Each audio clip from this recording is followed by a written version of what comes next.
From a proposed 100% U.S. tariff on imported computer chips to persistently high power costs and stalled manufacturing growth, the Philippines is under pressure to redefine how it competes. Business leaders warn that without a strategic reset and a clear focus on where we have a real edge, we risk falling further behind our neighbors. Joining us now is Bryan Ang, the Vice President for Trade at the Philippine Chamber of Commerce and Industry, to talk about how to navigate these global shifts and where to place our bets and where the next wave of growth could come from. Hi, Bryan. Thank you for being here with us. Good morning, Maggie. Thank you. Okay, Bryan, from 17 to 20, now down to 19%. Does this make any real difference for our exporters? 19% is actually even higher than what it originally was. Remember, we started at 17%. Then we sent an economic team to 20%, and it was reduced by 1%. If you look at our ASEAN neighbors, most of us, Cambodia, Thailand, Indonesia, Malaysia, all of us are enjoying a 19% tariff. So there is no competitive advantage for the Philippines at all. What's the damage on the ground for Philippine exporters, Bryan? And what are the industries that are really going to be hit first and hardest? If you look at the semiconductor industry, they have been all over the news lately. They are extremely devastated with this semiconductor tariff. What is hopeful is that Trump has given exceptions. Taiwan Semiconductor Manufacturing Corporation and NVIDIA have been exempted from this chip tariff. So I hope our economic team can use this as probably a bargaining chip to negotiate with Washington further. Yeah. We are as much an ally of the US as Taiwan is. Yeah, speaking of that, countries like Sri Lanka and Iraq got tariff cuts while we got a hike. What does this say about our standing in trade negotiations and the US's treatment in general of the Philippines? What's funny is they call it reciprocal tariff, but we don't see any reciprocity in this. We always gave the US all of our military concessions. We allowed them to increase their EDCA sites. Lately, we even gave them these missiles to be placed in our EDCA sites. But it seems that the military concessions were not reciprocated with our tariff requests. And if you look at South Korea, Japan, Taiwan, they got 15% tariff. We are even higher than them. But I don't think they gave even more military concessions than we did. Yeah, despite our military concessions, that's to be noted. Talking about our export model, how outdated would you say it is in 2025? And, several administrations have gone by. This hasn't really been a policy priority. It's come into focus now because of Trump and his tariffs. Why has this never really been a priority? And how outdated would you say our current export model is? If you remember, Mikey, growing up, we could buy Nike shoes, Levi's jeans made in the Philippines, and all these Ralph Lauren shirts. Today, not a single one of these brands are made in the Philippines. And this has been decades ago. So it shows that our export market and export model needs massive changes. In fact, I'm happy in a certain way that these Trump tariffs put Philippine export in the spotlight right now. And it opens up discussions with the national government. Should we pivot? What should alternative models look like? Where should we focus on? For export to be successful, we should follow the model used by Vietnam and Cambodia. They give support for their energy. They give income tax holiday. They give subsidy for energy and fuel. This supports their manufacturing sector. And as you know, in the Philippines, the manufacturing sector is getting smaller and smaller. Bryan, we've always had high power costs, wage increase, possibilities of wage increases, which rattle investors. The odds always seem to have been stacked against us in this light. What would you say a realistic growth path would look like for the Philippines? I would actually shift our focus from focusing on these Trump tariffs. Why don't we focus on a low-hanging fruit, say tourism? We have not reached our pre-pandemic tourism arrivals. They were at around 8.8 million, and today we're still below 6 million.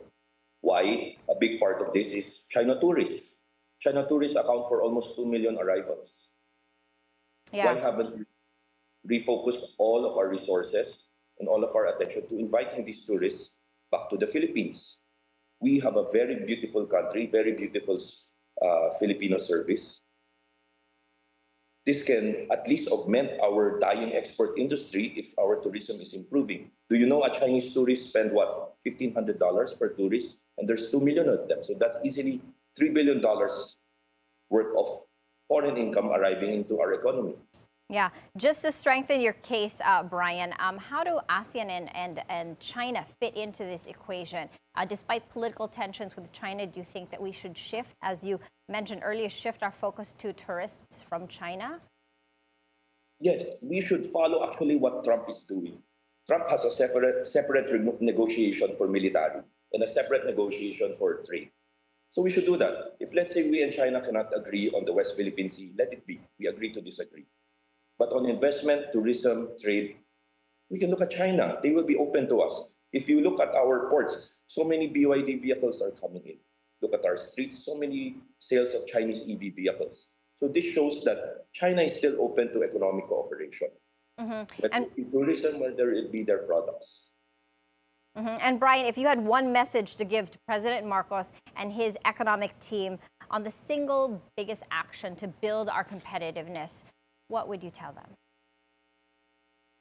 To build on competitiveness, our manufacturing has to innovate. And what I would recommend is, if China continues to send us their EV vehicles, then please open an assembly plant here. BYD has opened an assembly plant in Thailand, making 150,000 vehicles a year. They have opened another assembly plant in Vietnam. Why not open in the Philippines? We have just a skilled labor. Yeah. And Bryan? we can give the same amount of income tax holiday, whatever you need. I think the government is open to that, so long as you will invest in the Philippines. Yeah. Bryan, I also wanted to get your thoughts on Trump's 100% tariff on chips. He's proposing this for imported computer chips. Note that, semiconductors are our biggest export to the United States. What are your thoughts on how damaging this would be to this industry? This is totally devastating. We have heard the semiconductor industry say that there is no hope for them. So I'm glad that the economic team continues to pursue negotiations with Washington in the hopes that we get an exception. As I said earlier, if you can accept TSMC, the Taiwan Semiconductor Manufacturing Corporation, and NVIDIA, why can't you accept the Philippines from that? You know that the Philippines is almost solely reliable on chip exports. Bryan, another thing I wanted to talk to you about, the thorny issue of flood control. And I wanted to get your thoughts on this because you were one of the first to really push for PPPs in this regard. But first, let's talk about the economic toll of the damage. From the business community's perspective, how big of a problem is this? The problem with fund control, as mentioned by the President in the SONA, is it is filled with corruption. Number two, you don't see the benefits of it. Whenever there's a flood, the whole country is flooded. But we have put in billions, if not trillions of money in the last decades to flood control. So what came to my mind was I looked at the success of the new NAIA terminal and the success of, let's say, the Skyway 3 interconnector. And I realized that infrastructure projects that are given to the private sector generally are more successful, efficient, and cheaper than if you give it to the bureaucracy of the national government. Bryan, the president raised red flags, a mismatch between flood-prone areas and where projects are built. 64% of projects lacking clear descriptions and identical bids across different locations. What's your reaction to these specific findings? We are glad that the president raised this issue and it has opened up an entire Pandora's box. So everyone is coming out now and talking about flood control. If you look at, for example, Isabela, they never get a flood, but look at their flood control project. They have so many. This is just one example. So the business sector is happy whenever there is accountability in government and transparency. And we hope that this does not stop here. The president has launched a website, yung isumbong kay Presidente. And I feel that this will open up more, I hope not ghost projects, but projects that need to be reviewed. And you're pushing for private sector involvement. Ramon Ang says the private sector should take control of flood control, starting with cleaning Metro Manila's waterways for free. What's your view on this? How viable is this? Well, for companies like San Miguel, this kind of dredging project, they've been doing ever since pre-pandemic time. It's just, they said, what, 2 billion? It cost them just 2 billion to dredge the entire Pasig River. So this is just CSR for them. We welcome other private companies to engage in the same, but we know that private sector itself cannot solve the entire problem on flood control. You need the LGUs to be helped by the national government as well. And we should also consider looking at ODA investments. Official We development never assistance talk about like JICA. Laguna Bay, Laguna de Bay, which is always flooding. But Laguna de Bay already has a pending spillway project that JICA has been proposing. I hope that national government will look into this and move this forward immediately. This will greatly relieve the southern Luzon area from flooding. Yeah, following a week's worth of flooding prior to the sauna, it's really come into focus.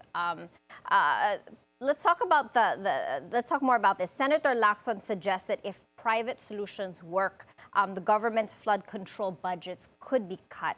Talk to us about the cost benefits and the savings of taking these projects and working with PPPs.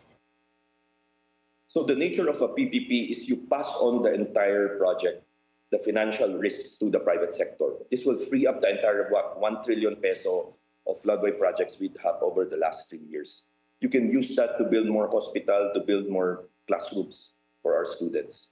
And then for private sector, they can raise this through whether commercial loan, they raise fund, they issue preferred share, etc. So this puts all of the onus, financial and the blame even, to the private sector. The next time you see flooding, you'll blame it on San Miguel if it's the area that it covers. So it takes also a lot of guts for the private institution to engage in this, because all eyes will be on flooding right now, and nobody in general wants to be at the eye of the storm, kumbaga. Yeah, absolutely, Brian. And you know, these are massive contracts, and people have the same worries. What if we're just shifting the, perhaps the corruption from the public to the private sector? What would you say to this on how the private sector system can guarantee better transparency, efficiency, and better project completion? As I mentioned, PPP involves privately sourced funds. So if I am borrowing at commercial rate or issuing bonds at 8 to 9%, why will I allow my people to be corrupt? I have to return that investment immediately. So I will find the cheapest and most efficient way to execute this project. And number two, the name of my conglomerate is at stake. So I will make sure that it is a success, that no single complaint will be filed against me. What would you say are the best practice models, Brian? We've had great PPP expressway projects. What can we learn from this? The best examples for me are the new NAIA terminal. We have been there recently. You will see the difference when it was run by government as compared to now that it is run by the private sector. It's a lot more efficient. The lines are shorter. It's more comfortable for the traveling public. Another one is the Skyway 3. You can see the interconnection. Yes, you have to pay a toll fee, but that's a small price to pay for the amount of time you save away from traffic. Okay. So these are models we can follow.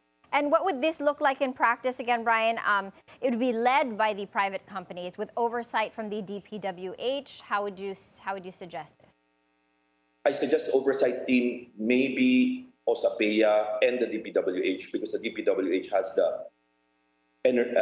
the engineering capability for oversight, and then OSAPEA has the financial oversight capability. That would be a good mix. And talk to us, Brian, how does improving this flood control resistance and working with the PPPs for this help our ability to attract investors, boost exports, and boost our supply chains? Well, successful PPP will always attract foreign investors because that is the first thing that they will see. As soon as they arrive, they see our airport. As soon as they see our airport, they take the NAIA Expressway. And then they will look at our streets. Is it flooded? Is it traffic? So you create a very good first impression. Next year, we are hosting the ASEAN Leaders Summit, where all heads of state of ASEAN will be in the Philippines. And this is the perfect way to showcase our country as an investment destination. Yeah, absolutely. Okay, Brian, thank you so much for your time. Bryan Ang, the Vice President of Trade at PCCI. No, sorry.